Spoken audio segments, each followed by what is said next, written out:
What it really means when a married man remembers you years later. Imagine that years have passed. You went on with your life, he followed his. You barely speak to each other, maybe you don't even see each other anymore. But one day, out of nowhere, he reappears. A married man who inexplicably remembers you. Not casually, but with details that even you didn't remember. He mentions that specific conversation, that shared moment, that look. And you ask yourself, why exactly me?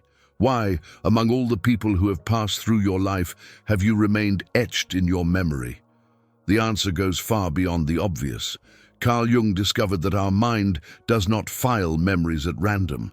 There is a deep, almost unconscious psychological mechanism that makes certain faces, certain presences, remain alive within us for years, even decades. And when a married man remembers you after so long, it reveals disturbing truths about what you represent to him, truths that he himself may not fully comprehend.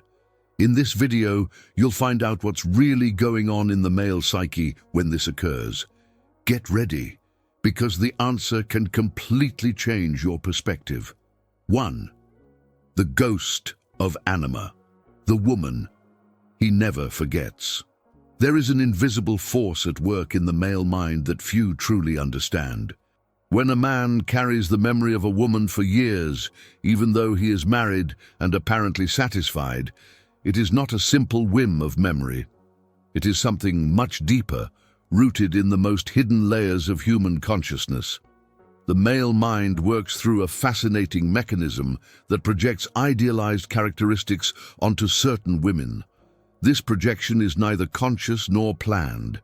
It happens automatically, almost as if certain female presences were playing internal chords that most people don't even know exist. When you remain alive in his memory after so long, it means that you have activated something primordial in your psychological structure. Think of the mind as a theater, where several characters inhabit simultaneously. Some of these characters are idealized versions, loaded with qualities that man misses in his real life. These inner figures completely shape the way he perceives the world and the people around him. You, without knowing it, have embodied one of these figures. It has become the living representation of something he seeks but cannot name. Most intriguingly, this lingering memory rarely has to do with who you really are. It has to do with what you symbolize to him. Perhaps you represented freedom at a time when he felt imprisoned. Perhaps he embodied spontaneity when his life was becoming mechanical and predictable. Or maybe you simply saw him in a way that no one else did, and that validation was etched in your soul. Men build internal images of the feminine since childhood. These images are formed by the relationship with the mother, by the first passions, by the books they read, movies they watched, songs that touched them. Each experience adds a layer to this idealized female figure that inhabits the unconscious. And when a real woman minimally matches this internal image, something powerful happens. His wife can be wonderful, dedicated, present. But no real person can compete with an idealized image. The real-life woman faces everyday life, stress, bills to pay, the tiring routine. The woman of memory, on the other hand, remains frozen at a specific moment, eternally enveloped in that atmosphere that the two shared. It doesn't age, it doesn't disappoint, it doesn't charge. It exists only as a possibility that has never been fully explored. This phenomenon explains why so many married men keep the flame of someone from the past alive, not necessarily because that person was better or more special, but because it represents everything that was left unlived. Every choice in life implies renunciations. By choosing to marry, he renounced all other possibilities, and you have become the greatest symbol of this road not traveled. When years later he reappears, remembering details that you didn't even imagine were important, he is revealing the weight of this inner figure. It reminds you because you feed a part of it that remains unfulfilled, not dissatisfied with his wife necessarily, but dissatisfied with the limitations of human existence itself. We want to live 1,000 lives, but we only have one. We want to explore infinite possibilities, but we need to choose only one path. You occupy a psychological space that no one else can fill. She became the guardian of a version of himself that never fully existed, the most spontaneous, most daring, freest version, the version that existed or could exist when you first met. And even though his real life is good, this other version keeps whispering in the shadows, asking to be recognized. 2. Memories that refuse to die. The weight of the unlived. The human mind has a cruel peculiarity. What we do not experience weighs more than what we live. The full experiences, the relationships that have taken their natural course, eventually find their place in personal history and settle down. On the other hand, unfinished situations, interrupted conversations, unexpressed feelings are wandering around like specters demanding resolution. When a married man remembers you years later, he's often being haunted by the weight of the unlived. Not necessarily because you should have stayed together or because something great would have happened, but simply because the story between you never had a final chapter. It was suspended in the air, loaded with possibilities that were never explored or definitively discarded. There's a brutal difference between consciously ending something and just letting circumstances do the finishing for you. In the first case, there is a decision, an understanding, a closure. In the second, there is only one interruption, and interruptions make the psyche restless, always returning to that point as if it needed to understand what really happened there. His current life can be objectively good. A wife who loves, children who fill him with pride, financial stability, comfort. But none of these achievements eliminate the ghost of untapped possibilities. It's like having a half-finished book on your shelf. Even if you are reading other wonderful books, that specific one is still there, reminding you that there is an incomplete story. The human brain works through patterns and closures. We naturally seek to make sense of experiences, to organize memories into coherent narratives. When something doesn't fit into this narrative, when it remains as a loose fragment, it generates constant psychological tension. You became that loose fragment in his story. There is also an element of idealization that is inevitable in this process. The more time passes without the situation being resolved, the more the memory detaches itself from reality. The negative details dissolve, while the positive ones gain more and more vivid colors. What may have been just an interesting connection turns into something monumentally significant in his inner narrative. Marriage, as solid as it is, does not erase these marks. Because these brands do not compete with the wife on the ground of everyday love or real companionship, they inhabit a different territory, the territory of phantom possibilities, of untaken paths, of alternative versions of life itself. Years may pass, but some connections never fade. When he remembers you, even silently, it's a reflection of what the universe tried to teach both of you. Explore the Jung Method, link pinned below. 3. Marriage and the forbidden shadow. Every human being carries within himself aspects that need to remain hidden for social life to work. Impulses, desires, fantasies that collide head-on with the roles we assume in the world. In the context of marriage, this dynamic intensifies in surprising and disturbing ways. When a man marries, he publicly assumes a specific identity: faithful husband, father of a family, responsible provider. This identity is accompanied by clear expectations, both from himself and from everyone around him. There is an image to be maintained, a role to be played. And the more he identifies with this role, the more other aspects of his personality need to be suppressed. Here, a fascinating paradox arises. It is precisely the repressed aspects that gain power in the darkness. Everything that cannot be lived openly in marriage does not disappear. It only migrates to the deepest layers of the psyche, where it remains alive, active, exerting influence in ways that are not always consciously perceived. You, by remaining alive in your memory, probably represent one of these forbidden aspects. Not necessarily something immoral or wrong, but simply something that does not fit within the confines of the role of husband. Perhaps a freedom that he can no longer express. Perhaps a more adventurous side that has been tamed by routine. Perhaps simply the feeling of being desired not out of obligation or companionship, but for something more primal and instinctive. Marriage, by its very nature, requires commitment. Commitment means choosing one possibility and actively renouncing all others. It means saying yes to one person and consequently saying no to everyone else. For many men, this renunciation is never completely processed. Intellectually, they understand and accept it, but emotionally, there is always a remnant of resistance.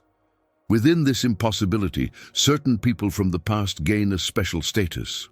They become living symbols of what has been sacrificed in the name of marital stability. Each time the routine weighs you down, each time the predictability of marriage seems suffocating, your memory resurfaces as a reminder that other possibilities existed.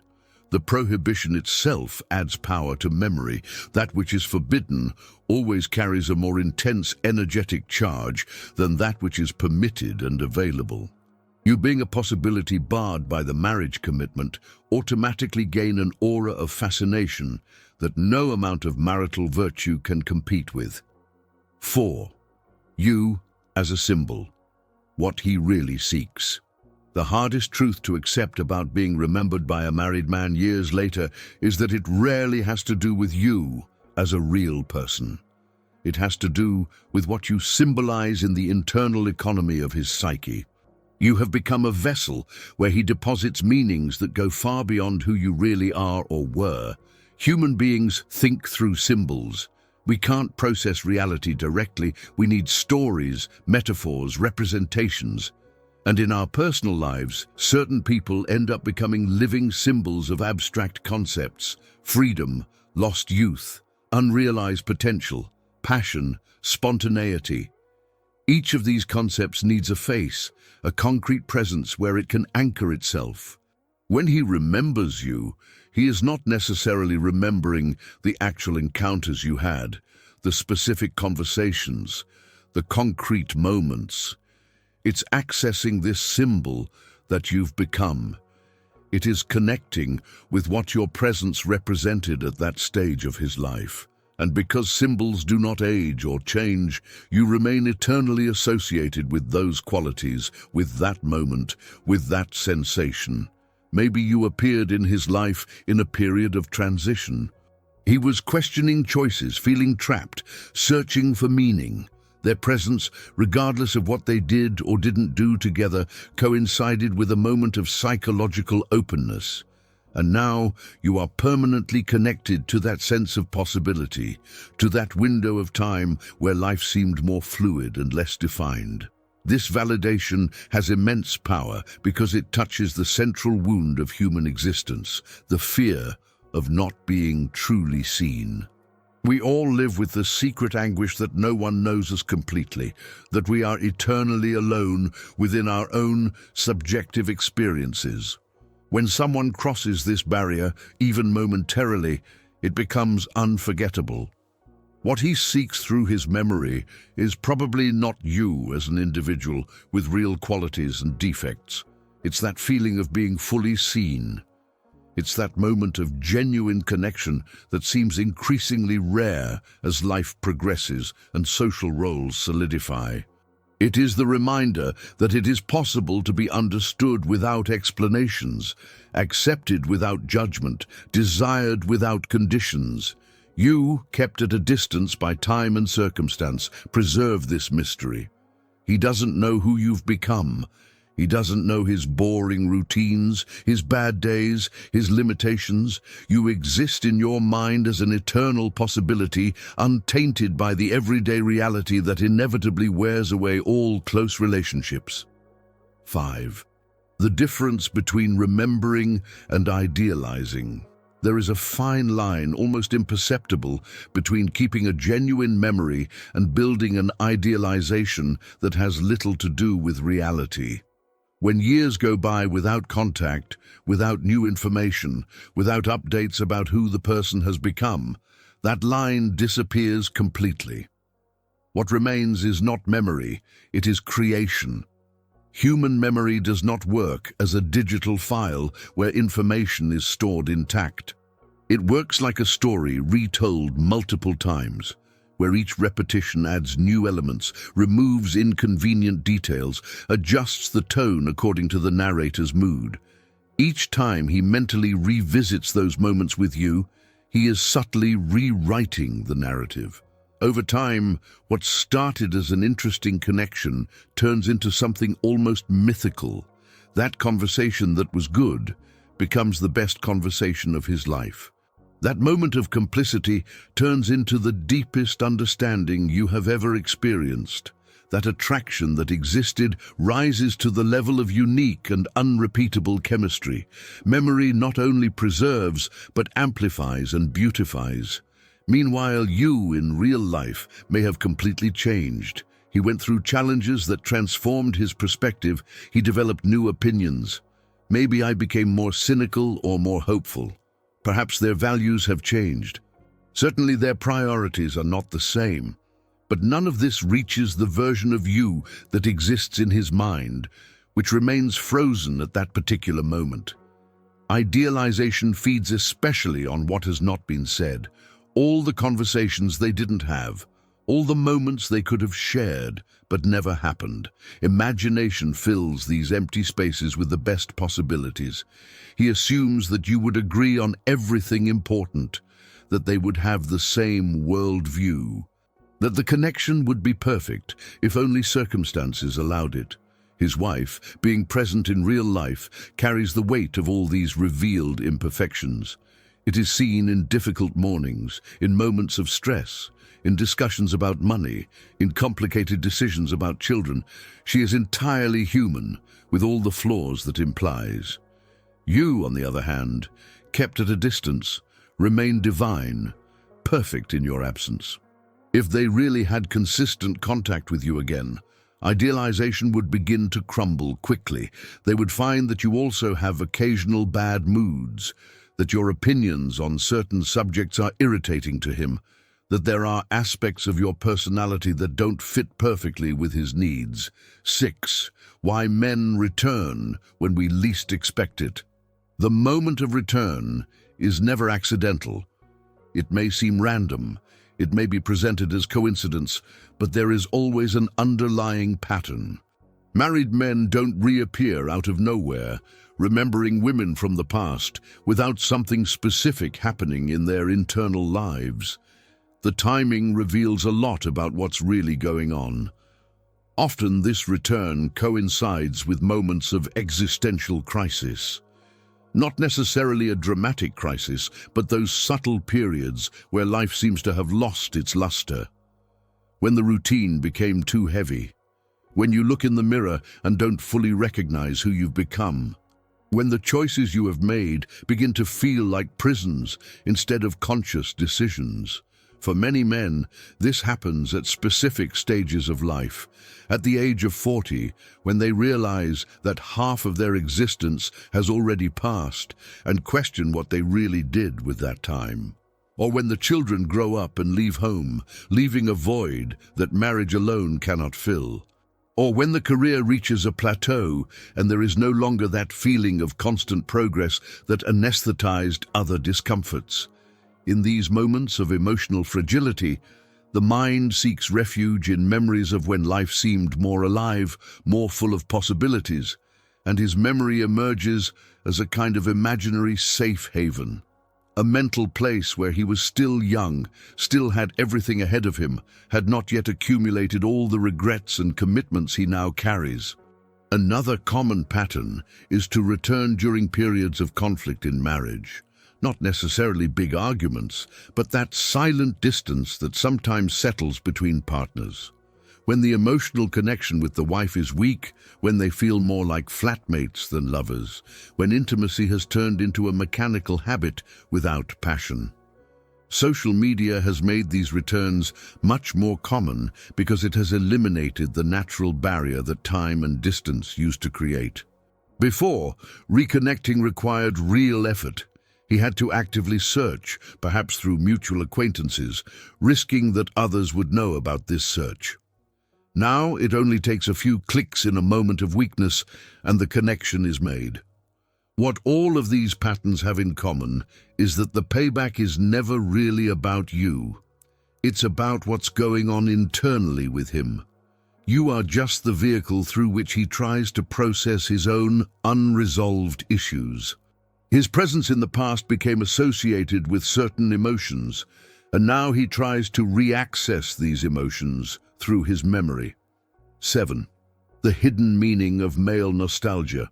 Nostalgia is not just nostalgia for the past. It is a complex emotion that combines loss, idealization, and resistance to the present. When a married man loses himself in nostalgia for moments with you, he is revealing much more about his current state than about that idealized past. Nostalgia arises when there is a gap between the life someone is living and the life they imagined for themselves, between the person he became and the person he believed he would be. This gap generates deep discomfort, a sense of betrayal of oneself, and the mind seeks relief by going back to periods where this gap did not yet exist. For many men, the years of youth represent a time of endless possibilities. Everything was still open. They could become anything, achieve any goal, live any kind of life. And you, if you were part of that period, are automatically associated with that feeling of unlimited potential. There is also a component that is rarely discussed. Many men miss not exactly the person you were, but who they were when they were around you. They felt more interesting, more attractive, more alive. His presence made them feel like a better version of themselves. When he remembers you, he's secretly mourning the loss of that version of himself. He is mourning that man who no longer needs to be. And as you witness that man, it is present in your mind as a kind of guardian of that lost identity.